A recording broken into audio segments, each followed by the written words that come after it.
하나님의 말씀을 봉독하지요. 신약성경 야고보서 1장 19절부터 25절 말씀 제가 받들어 읽겠습니다. 내 사랑하는 형제들아, 너희가 알지니 사람마다 듣기는 속히하고 말하기는 더디하며 성내기도 더디하라. 사람이 성내는 것이 하나님의 의를 이루지 못함이라. 그러므로 모든 더러운 것과 넘치는 악을 내버리고 너희 영혼을 능히 구원할 바 마음에 심어진 말씀을 온유함으로 받으라.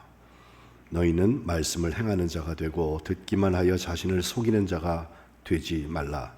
누구든지 말씀을 듣고 행하지 아니하면 그는 거울로 자기의 생긴 얼굴을 보는 사람과 같아서 제 자신을 보고 가서 그 모습이 어떠했는지를 곧 잊어버리거니와 자유롭게 하는 온전한 율법을 들여다보고 있는 자는 듣고 잊어버리는 자가 아니요 실천하는 자니 이 사람은 그 행하는 일에 복을 받으리라.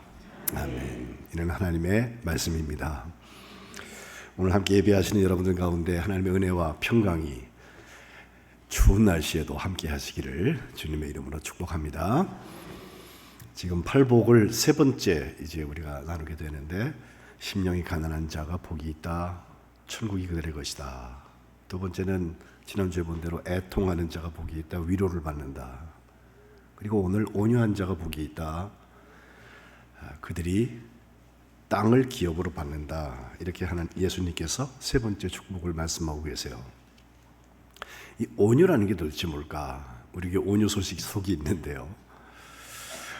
한자로만 풀면 온은 따뜻하다는 뜻이고 유는 부드럽다는 뜻이죠. 따뜻하고 부드러운 것이 온유입니다. 근데 우리가 따뜻하고 부드럽다고 하면 굉장히 착한 사람을 연상하기가 쉬운데 성경에는 뉘앙스가 살짝 다릅니다.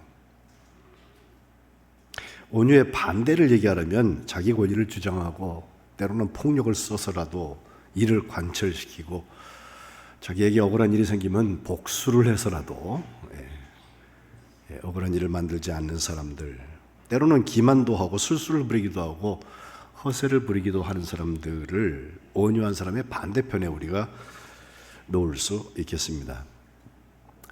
그런데 성경의 대표적인 사람 중에서 온유한 사람이 누굴까 하면 성경에 아주 명시적으로 말하는 데가 하나 있는데, 민수기 12장 3절에 모세를 말할 때 모세의 온유가 지면의 모든 사람보다 더했다. 옛날 성경에는 지면의 모든 사람보다 승했다라고 이렇게 말씀하고 있거든요. 모세가 정말 온유한 사람이었을까? 그가 120년을 사는 동안에 지금 우리가 여호수아에 들어왔지만 연초부터 계속해서 우리가 그 신명기 마지막 부분을 묵상하면서 그의 삶을 돌이켜보면 더욱더 그렇습니다. 40년씩 3번을 사는데 첫 번째 40년 동안에는 공주의 양아들로 컸으니까 그렇게 온유했을 것 같지 않아요. 또 두 번째 40년 미디안 광야에서 잊혀진 존재로 살았던, 성경에 아주 짧게 나오는데 그 40년 동안에는 뭐 온유했는지 말았는지 알 것도 없어요. 사실은 그 시간 동안 하나님께서 모세에게 온유를 장착시키셔서 80세가 되었을 때 출애굽의 지도자로 세우신 것을 우리가 알 수가 있습니다. 분명히 처음 40년하고 마지막 40년은 다릅니다. 무엇이 다를까? 40세의 그 과격한 정의파의 모습은, 또 혈기 부리던 모습은 어디로 없어져 버리고 이제 하나님의 뜻을 앞세울 수 있는, 그 하나님의 뜻의 나를 제어하는, 통제하는 성품, 이것이 그에게 가장 두드러진 변화로 나타나는 거예요. 그전에는 내 의견에는, 내 뜻에는, 내 생각에는, 내가 느끼기에는 이게 중요한데 이제는 하나님께서 원하시는 게 무엇일까? 그게 앞서가는 거예요. 그리고 나면 내 모든 것들이 이렇다 할지라도 거기에 조율을 하는 능력이 생겼다. 그걸 온유함이라고 말할 수 있는 것입니다. 그 민수기 12장의 이야기는 사실 40년 동안 광야 생활을 하는 그 모세의 인도함을 받는 중에서 두 번째 해에 시작된 것입니다. 첫 해는요, 얼른 시내산에 내려가고 하나님의 말씀, 하나님이 직접 돌판에 쓰신 말씀도 주시고, 이제 너희들이 적과 꿀이는 땅에 들어가고 약속의 땅에 들어가면 이렇게 살라, 하나님께서 말씀해 주신 말씀을 받는 장면들이 있어서 어쩌면 그게 목적이었던 것 같아요. 더 이상 애굽의 종로로 살던 대로 살지 말고 변화라만이 변화라고.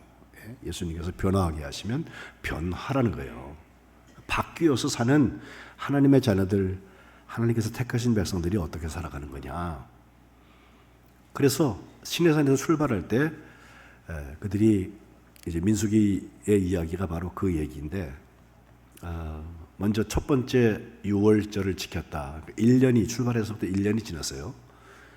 그리고 그들에게 드디어 나팔 소리가 나고 하나님의 구름 기둥과 불 기둥이 움직이기 시작해서 그걸 따라가기 시작을 했는데, 이때부터 39년을 더 가야 될지는 그들은 알지 못했을 거예요.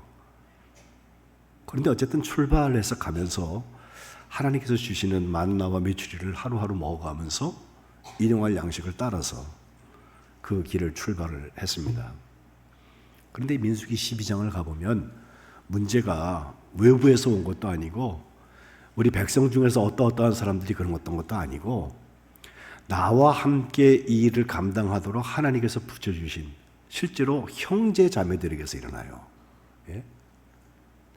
시작은 모세가 구스 여자와 결혼을 했다는 얘기를 하고 있는데, 그걸 가지고서 모세의 형 되는 아론, 또 누이 되는 미디암이 비방했다는 거예요. 모세의 형 아론은 어떤 사람입니까? 하나님이 부르셔서 가서 내 백성을 이제 데리고 인도에 나와라 말씀하실 때 모세가 제가 혀가 뻣뻣해요. 말재간이 없어요. 대신에 휴대폰이 울어주네. 얼른 꺼주세요. 고맙습니다. 말재간이 없어요라고 얘기할 때 대언자로, 대변인으로 너를 세워가지고서 네 대신 얘기를 하게 하겠다 하셨고, 우리는 모세의 지팡이, 능력의 지팡이라고 생각하잖아요. 근데 여러분 성경을 정확히 읽어보시면 출애굽기 7장에 그 바로왕 앞에 가서 그 기적을 베푸기 시작하는 장면이 있잖아요. 뭐 지팡이를 던지니까 그게 뱀이 되고, 다시 잡으니까 다시 지팡이가 되고, 이것부터 시작해가지고 10개의 재앙을 쭉 베푸는데, 첫 번째, 두 번째, 세 번째 나일강을 쳤더니 피가 되고, 또 개구리가 막 튀어나오게 하고, 이게 다 지팡이 가지고 한 거예요. 티끌을 쳤더니 이게 이가 돼가지고 창궐하고. 근데 이 세 번째 기적까지의 모든 얘기는요, 모세가 한 것 같지만 아론이 지팡이 들고 합니다. 그러니까 그 형 아론이라는 사람은 능력의 역사를 함께 감당하도록 하나님께서 그에게 붙여주신 동역자예요. 그런데 그가 비방을 시작해요. 누이 미리암은 어떻습니까? 사실 모세가 태어났을 때 유아학살 명령이 있어서 죽었어야 맞는데, 그를 강가에 모욕하러 나온 그 공주에다 그 갈대 바구니에다 집어넣고선 떠밀어준 사람이 그 미리암이에요. 누이요. 모세에게는 생명의 은인이기도 하고, 그가 연결해갖고 자기 어머니에게 유모 역할을 하게 하기도 하고, 그리고 지금 무려 80년이라는 세월이 지났어요. 예? 우리 어르신들처럼 80세가 지나갔단 말이에요.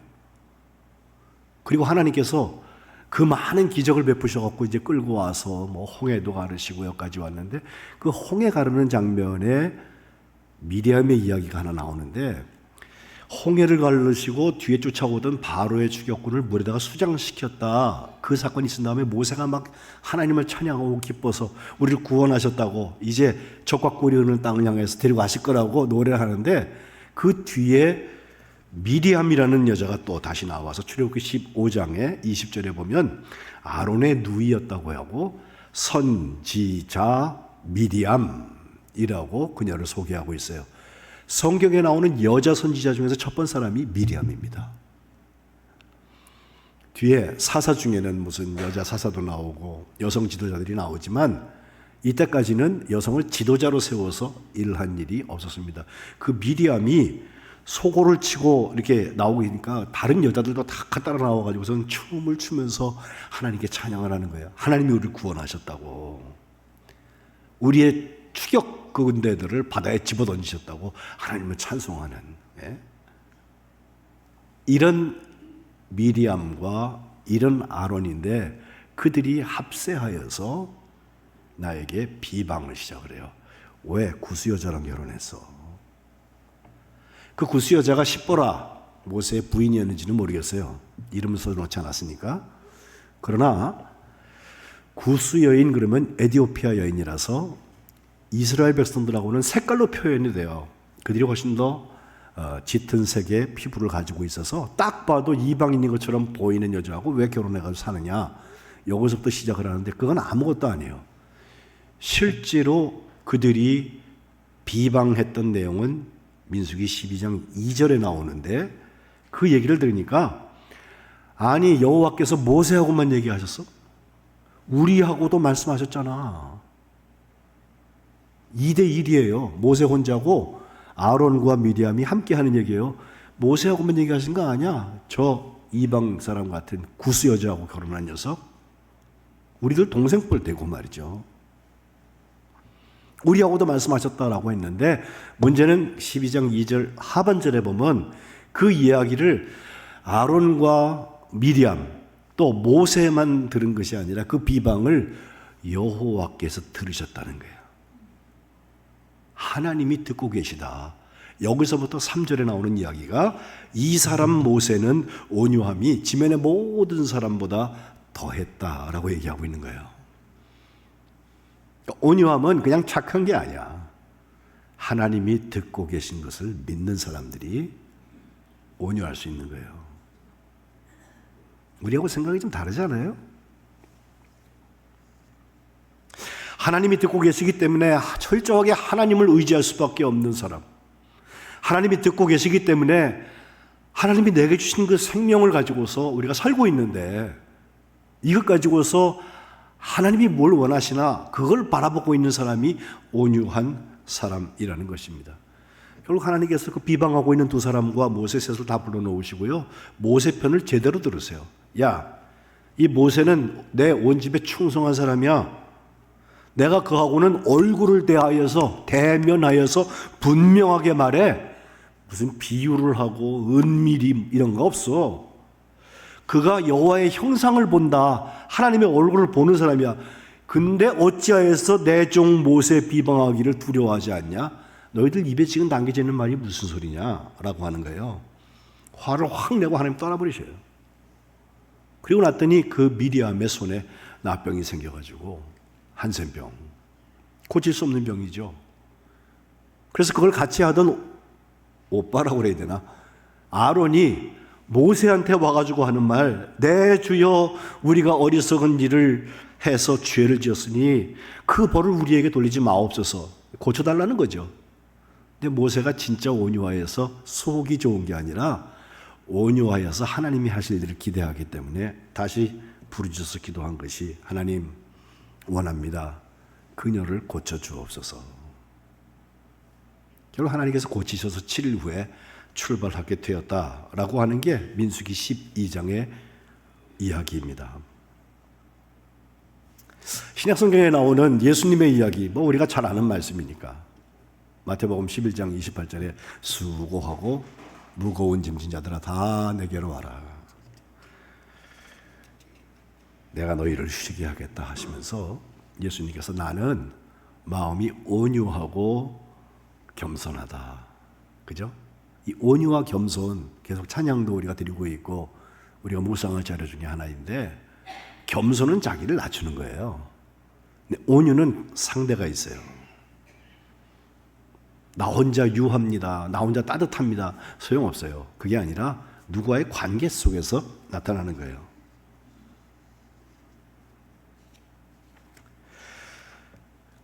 그 온유하고 겸손한 마음의 예수님, 그분의 멍에를 메고 예수님한테 배울 때 우리의 마음에 쉼이 찾아온다.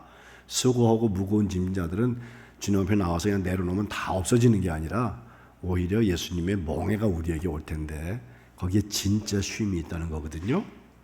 그래서 쉬운 몽에 가벼운 짐을 지고 하자. 주님 그렇게 말씀하고 계십니다. 실제로 온유하신 예수님께서 그 사역을 쭉 감당하시면서 말씀에 권세가 있어서 사람들이 말씀을 듣고 야, 우리가 이전에 듣지 못하던 말씀이다. 얼마나 좋아요. 또 예수님이 선포하고 예수님이 명령하면 귀신이 쫓겨나가고 막 기적이 나타나고 얼마나 좋아요. 그런데 예수님께서 가장 클라이맥스로 정점에 달해서 그 사역을 감당한 것은 우리 아는 대로 저 십자가예요.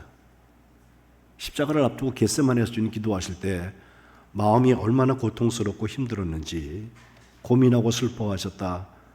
제자들에게도 중보기도 같이 좀 하자고. 깨어있어라. 그리고서 떨어지는 땀방울이 핏방울처럼 되도록 변하도록 기도하시는데 그 기도가 아버지요, 만일 할 만하시면 이 잔, 저 십자가만큼을 내게서 좀 지나가게 하옵소서. 하지만 나의 원대로 마시옵고 아버지의 원대로 하옵소서. 이 아버지의 원대로 하옵소서의 기도가 온유의 기도입니다. 그러니 눈꼬리가 내려가고 좋은 게 좋은 겁니다. 잘 받아들이는 덕이 높은 사람들이 착하게 사는 것이 온유가 아니라 그 따뜻함과 그 유함, 부드러움은 아버지의 원대로 하옵소서. 그게 온유예요.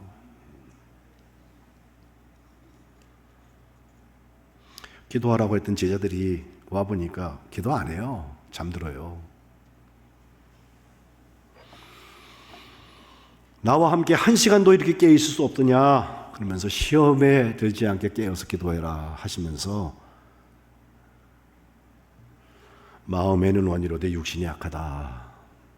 이걸 2번, 3번 하시잖아요. 그날 밤 기도해. 그리고 나서 가룟 유다가 찾아와서 배신의 입맞춤을 했을 때 주님은 유다를 향해서 하신 말씀, 친구여, 내가 무엇을 하려고 왔는지 행하라. 행하라. 체포됩니다. 바로 그때 우리가 베드로로 알고 있는 그 무리 중에 한 사람이 손에서 칼을 꺼내가지고서는 잡는 그 군사, 제 제사장의 아마 군사였으리라 생각이 되는데 말고라고 또 이름 유아먹으면 하죠. 귀를 쳐가지고 귀가 뚝 떨어져 버렸어요. 피가 철철 났을 거예요. 예수님께서 그 귀를 고쳐주셨다 이렇게 얘기하면서 마태복음판으로 돌아와 보면 주님이 하신 말씀이 참 독특합니다. 내 칼을 도로 칼집에 꽂아라. 칼을 갖는 자는 다 칼로 망한다. 그러면서 53절에 너는 내가 내 아버지께 구하여서 지금 12군단이 되는 천사를 보내시게 할 수 없는 줄로 아냐? 할 수 있다는 거예요. 예수님께서. 이거 체포되는 거 아무 문제 안 돼요. 그런데 54절에 보니까 내가 만일 그렇게 해버리면 이런 일이 있으리라 한 성경이 어떻게 이루어지겠느냐. 하나님의 뜻이 어떻게 이루어지겠느냐. 그것 때문에 12 영이 되는 천군들을, 천사들을 보내려고 하는 것. 할 수 있지만 주님이 하지 않고 계신 거, 그게 온유입니다. 베드로는 그 예수님의 온유를 바라보면서 베드로전서 2장 22절부터 이렇게 말합니다. 예수님은 죄를 범하지 아니하셨고 그 입에 거짓도 없으신 분인데 23절 욕을 당하시는데요 맞대어서 욕하지 않으셨다. 고난을 당하시는데 위협하지 않으셨다. 오직 공의로 심판하시는 그분 아버지께 부탁하셨다. 그리고 친히 나무에 달려서 그 몸으로 저와 여러분의 죄를 담당하신 분이다. 왜? 저와 여러분이 죄에 대하여서 죽고 의에 대하여서 살게 하시려고 십자가에 지셨다는 거예요. 극단적으로 보이세요? 그게 온유입니다. 우리가 성령 받고 나면은 결국 성령의 열매를 맺게 되는데 사랑에서 시작해서 마지막 절제까지 9가지 열매 중에서 8번째가 온유입니다. 온유. 우리 교회도 온유석이 있잖아요. 온유석. 지난 금요일에 우리가 같이 말씀 보는 것처럼, 기도한 것처럼 짐을 함께 지기 위하여서 특별히 먼저 볼 것이, 갈라디아서 6장 1절에 누구에게 잘못된 일이 드러났을 때 어떻게 할 거냐? 정죄할 거냐? 아닙니다. 온유한 심령으로 그를 바로잡으라는 거예요. 그리고 너도 그렇게 될 수 있다는 것을 생각하고 시험받을까 오히려 두려워하면서 자신을 살펴봐라. 온유라고 하는 것, 주의 일을 감당하는 사람들이 꼭 기억하고 감당해야 될 일인데, 디모데후서 2장 24절, 주의 일꾼들이 어떤 사람이냐? 다투지 않는 사람이다. 두 번째가 모든 사람에 대해서 온유한 사람이다. 가르치기도 잘하고 참고 해야 되지만 25절에 다시 한번 거역한 자를 온유함으로 훈계하는 것이다. 이유가 나와요. 혹시 하나님께서 그들에게 회개함을 주셔서 진리를 알게 하실까? 그들이 깨어서 그들을 속박하고 있던 마귀의 올무에서부터 벗어나서 하나님께 사로잡힌 바가 되고 하나님의 뜻을 따르게 하실까? 그걸 기대하기 때문에 온유함으로 훈계한다는 거예요. 몰라서 바벌해서 온유한 게 아니에요. 그런 점에서 온유가 능력이고, 그런 점에서 온유는 하나님의 사랑을 여는 분입니다. 오늘 본문으로 돌아올까요? 야고보서 1장. 여기 보면은 제일 먼저 19절, 20절에 빨리 할 게 있고 천천히 할 게 있다. 우리가 살아갈 때하고는 딱 반대인 것 같아요. 우리는 자기 말하기 바쁘거든요. 근데 말하기는 천천히 해라, 더디하라고 그랬고, 말을 듣는 것을 속히 하라고 그랬어요. 귀가 발달돼야 돼요. 또 하나 하지 말아야 될 것, 또 천천히 해도 괜찮은 게 뭐냐면 화내는 거, 성내는 거. 왜냐하면 고린도전서 13장에 나오는 사랑의 성품 중에 사랑은 성내지 않습니다. 쓸데없는 것 같고 별거 아닌 것 가지고 침소봉대하고 막 눈에 핏발 세우는 사람 있잖아요. 목소리 커지는 사람들. 성내는 것, 그것은 오히려 하나님의 의의를 이루지 못합니다 라고 20절에 오늘 보면 말씀하고 있어요. 더디할 것을 더디하기만 해도 내게 온 복을 차버리지 않을 텐데, 온유가 필요한 이유가 여기 있어요.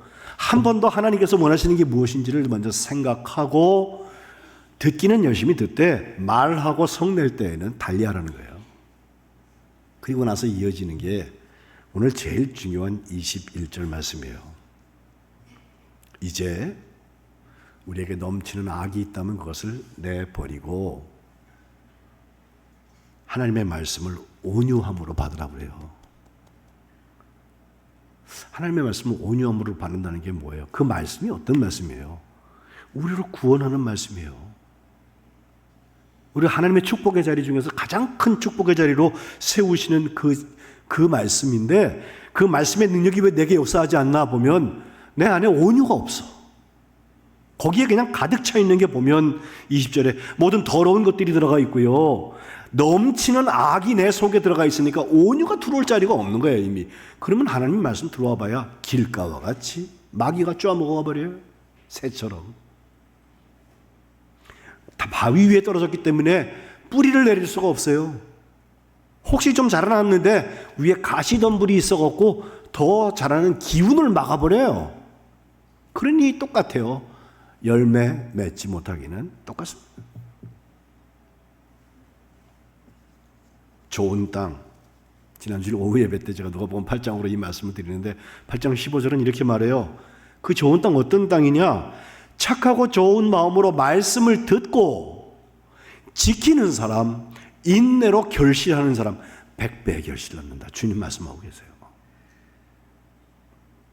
우리 만안교회는 주님의 말씀을 잘 듣고 지키고 끝까지 감당하여서 100배의 열매를 얻으시기를 주님의 이름으로 축복합니다. 100배 얘기만 하면 되게 좋아해. 저 별내 제가 옛날에 살았는데 거기 가보니까 교회 이름이 100배 교회야. 100배 교회. 우리 만안교회잖아요. 찾아보면 나와요, 여러분. 100배 교회. 막 100배나 축복을 받는다. 이래가지고 굉장히 좋아하는 것 같아. 100배의 열매를 맺으라고 그러면 거기 다 올까? 그리고 오늘 22절부터 25절까지도 듣기만 하는 사람 되지 마라. 그거는 자기 기만이다. 자기를 속이는 사람이다. 귀는 천국에 가 있어요. 듣는 거로는 다 안 돼. 근데 조금도 변하지 않아.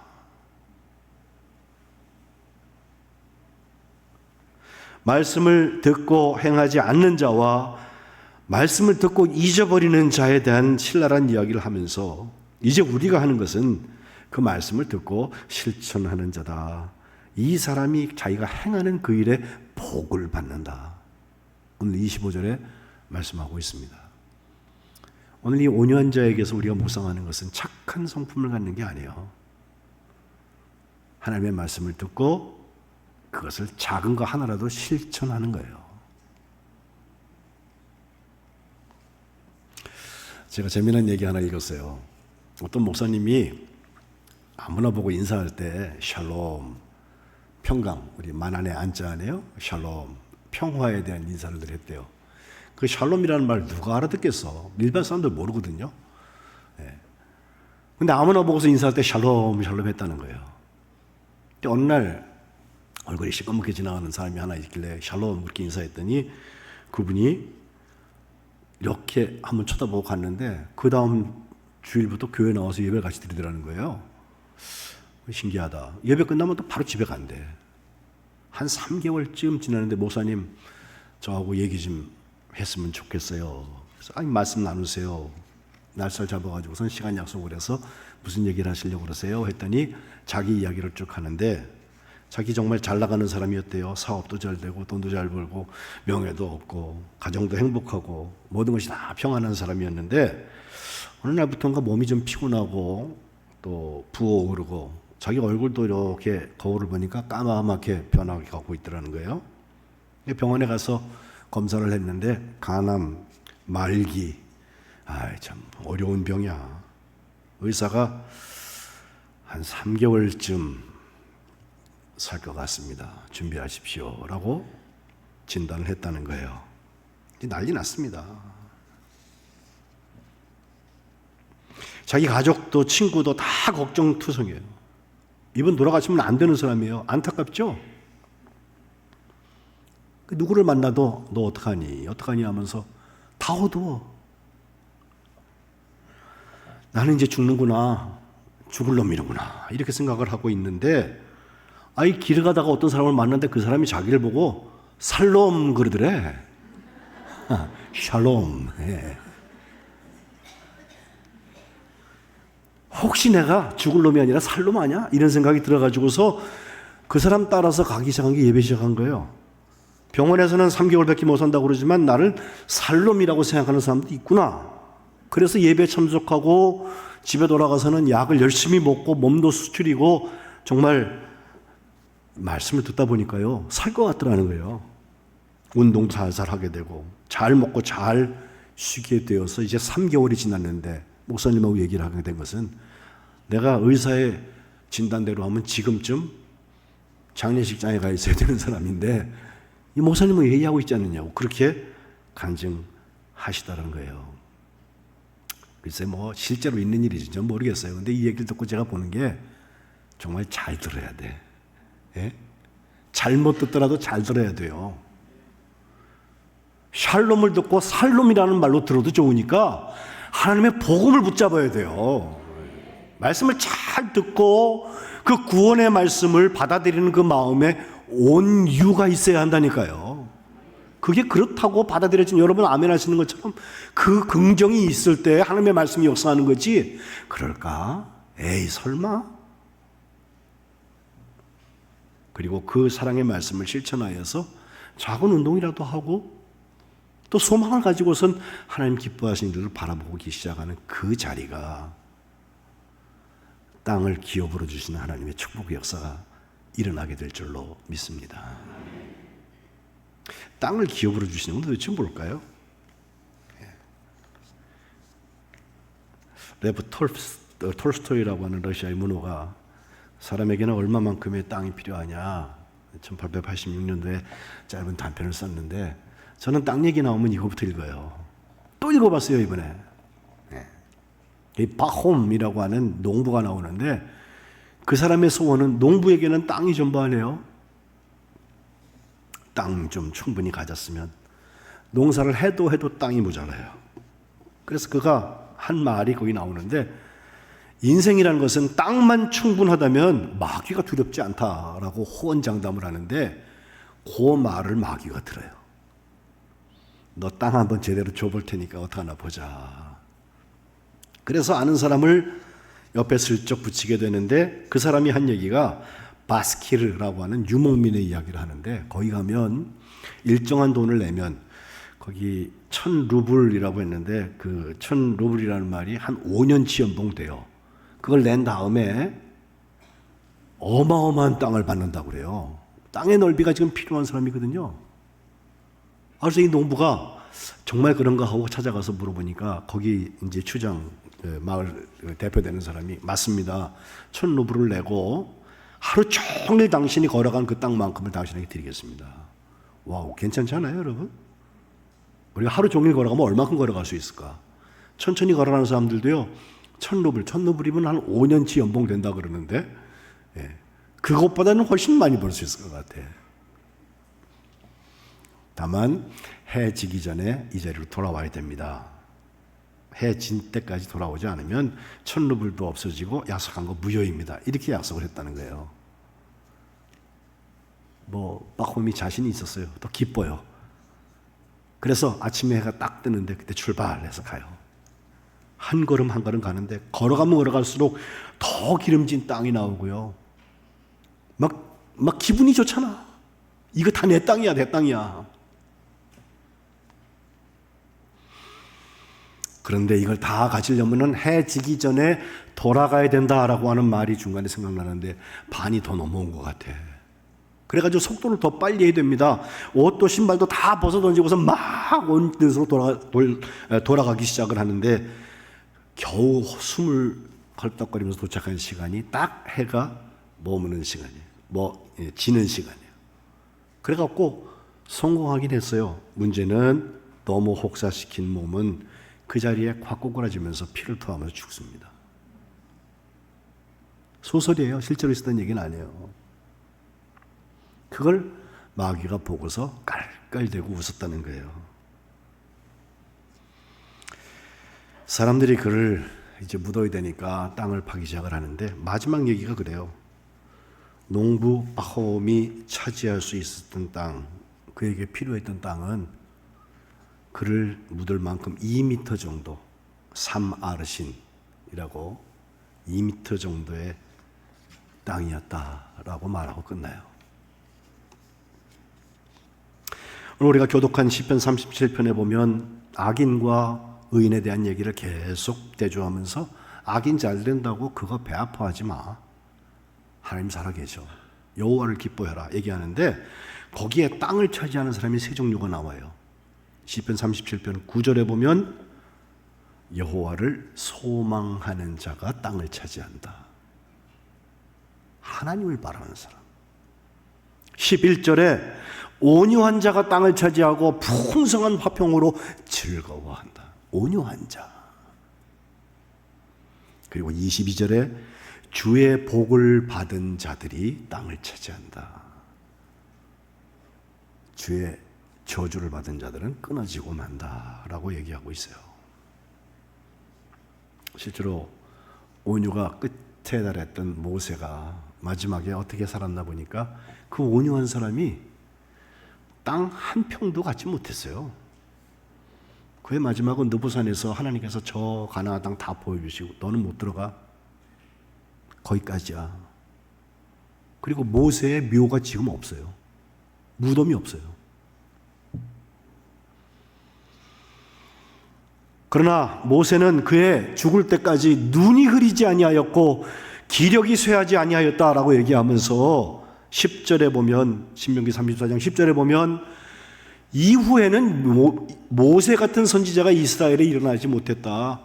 모세는 여호와께서 대면하여서 아시던 자다. 여호와께서 그를 애굽 땅에 보내셔서 그 엄청난 일들을 하셨잖아요. 온 이스라엘의 목전에서 그것을 행동한 사람이다. 모세의 온유가 여기 있습니다. 참된 영향력이라면 우리의 능력과 유능한 사람, 직책을 높이 받은 사람이 아니라 온유한 사람, 하나님의 뜻을 이루는 사람입니다. 우리 만안교회는 이와 같은 축복이, 땅을 기업으로 얻는 축복이 있으시기를 주님의 이름으로 축복합니다. 기도하겠습니다.